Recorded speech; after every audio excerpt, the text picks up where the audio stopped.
This is what it's like living in the GIBSON Point Gated community here in Solana Beach.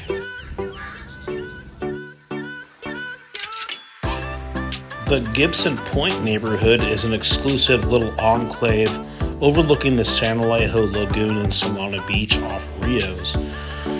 Killer location, right? Basically you can walk to like Seaside Reef. I surf Seaside pretty much every day in Swamis.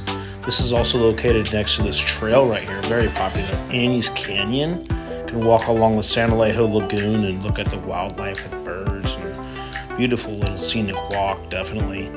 For more information about living in Solana Beach, give me a call. I'm Dusty with Compass.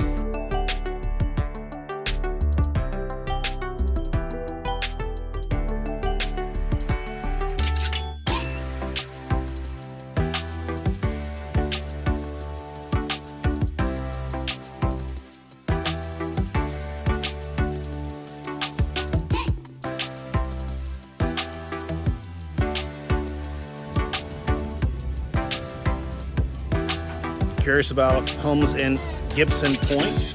Check out my website, livinginsolanabeach.com. Dusty Brazil here with Compass. Made it easy for you to search all GIBSON Point homes for sale. Beautiful, like East Coast looking homes with big ocean views. Dusty with Compass.